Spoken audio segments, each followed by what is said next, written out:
สวัสดีค่ะชวนทำขนมนมเนยง่ายๆกับ Easy Food by ชยาค่ะคลิปนี้มาชวนทำคัพเค้กวานิลาชิฟฟ่อนค่ะ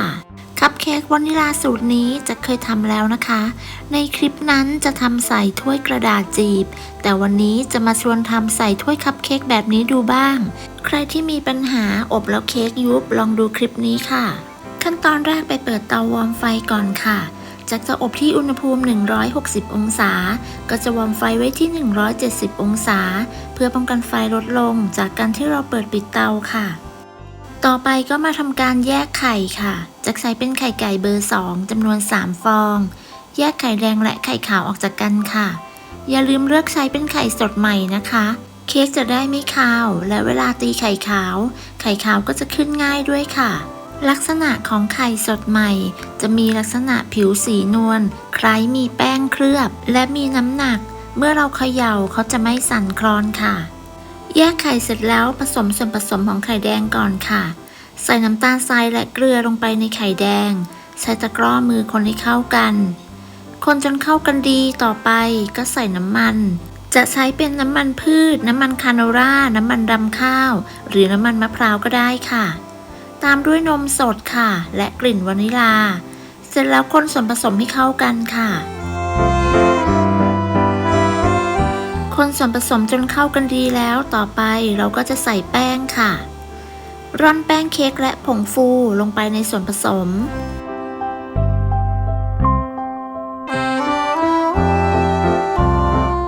ร่อนแป้งจนหมดแล้วก็ใช้ตะกร้อมือคนส่วนผสมให้เข้ากันด้วยความเร็ว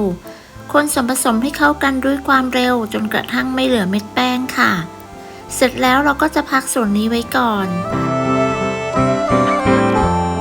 ต่อไปมาตีไข่ขาวค่ะเปิดสปีดความเร็วกลางตีไข่ขาวให้ขึ้นฟองหยาบเล็กน้อยจากนั้นใส่น้ำมะนาวหากไม่มีน้ำมะนาวสามารถใช้น้ำส้มสายชูหรือครีมออฟทาท่าได้ค่ะจากนั้นก็ทยอยใส่น้ำตาลทรายลงไปค่ะ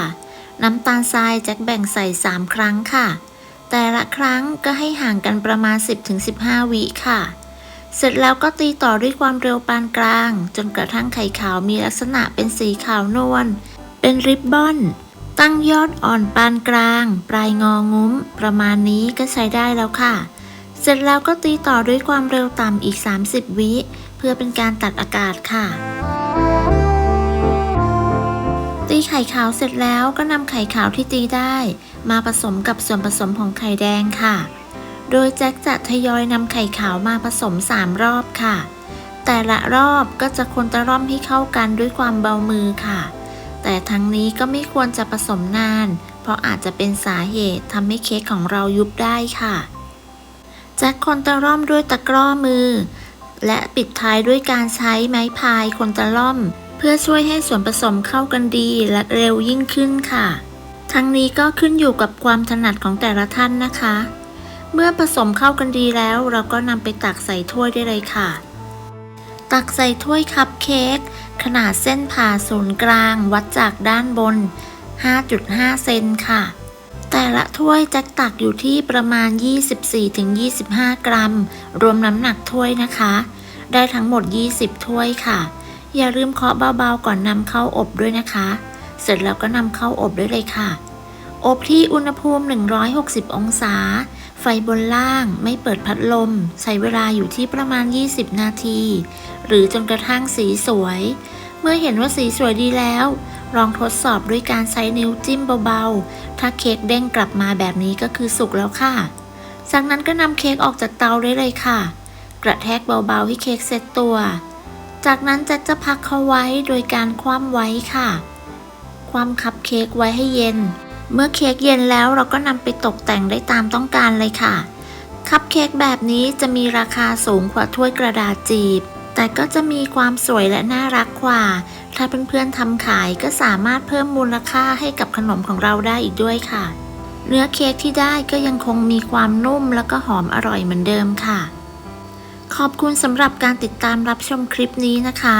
ถ้าเป็นประโยชน์สำหรับเพื่อนๆก็อย่าลืมกดไลค์กดแชร์กดติดตามเพื่อเป็นกำลังใจให้กันด้วยนะคะหากมีคำถามสามารถพูดคุยทักทายผ่านคอมเมนต์หรือส่งหัวใจเพื่อเป็นกำลังใจให้แจ็คได้นะคะ สำหรับคลิปนี้ต้องลาไปก่อน พบกันใหม่ในคลิปหน้าค่ะ สวัสดีค่ะ